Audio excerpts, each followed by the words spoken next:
En vérité, je vous le dis, celui qui n'entre pas par la porte dans la bergerie, mais qui y monte par ailleurs est un voleur et un brigand. Mais celui qui entre par la porte est le berger des brebis. Le portier lui ouvre et les brebis entendent sa voix. Il appelle par leur nom les brebis qui lui appartiennent et il les conduit dehors. Lorsqu'il a fait sortir toutes ses propres brebis, il marche devant elles. Et les brebis le suivent parce qu'elles connaissent sa voix. Elles ne suivront point un étranger, mais elles fuiront loin de lui parce qu'elles ne connaissent pas la voix des étrangers. Jean 10, 1 à 5. Dieu, en raison de sa prescience, connaît ceux qui, parmi ses rachetés, répondront à son appel pour marcher dans la vocation. 1 Pierre 1, 2. Dieu nous appelle à une entière consécration et n'en attend pas moins de chacun de nous. Cela signifie le plein don de soi-même, une offrande entière, totale, un holocauste que le Seigneur pourra consumer entièrement pour lui et qui, chaque jour, joyeusement sera renouvelé, regardant ce don de soi comme un privilège. Le feu brûlera continuellement sur l'autel et il ne s'éteindra point. Lévitique 6, 6. C'est ainsi que nous serons prêts par sa grâce à le suivre jusqu'au bout, en dépit de toute épreuve et difficulté. Dans ce passage du chapitre 10 de l'évangile de Jean, qui est l'évangile de notre éducation, deux caractéristiques des brebis nous sont montrées. Elles entendent sa voix, Jean 10, 3. Elles connaissent sa voix, Jean 10, 4.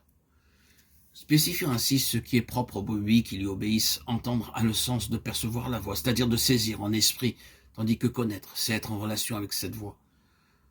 Seuls ceux qui ont fait don de leur vie au Dieu vivant percevront la voix qui les appelle à marcher à ses côtés.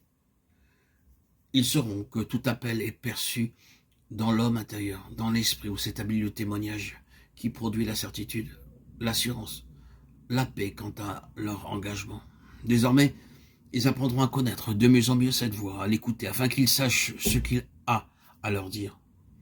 Psaume 143, 8. Si nous retenons notre vie pour nous-mêmes, nous resterons spirituellement sourds pour entendre sa voix. Nous devons être gouvernés par sa vie, vivre de cette vie. Et vivre de cette vie, cela veut dire pratiquement que la nôtre est sur la croix. Vivre de cette vie, cela signifie que nous avons désormais livré à Christ notre être tout entier, pour qu'il fasse de nous ce qu'il veut. Alors seulement nous pouvons entendre sa voix. Il est précisé qu'il les conduit dehors. Ceci montre que, en nous appelant, il nous retire de tout système humain pour nous amener à le suivre, lui, afin qu'il accomplisse en nous, par son esprit, son plein dessein pour lequel il nous a sauvés.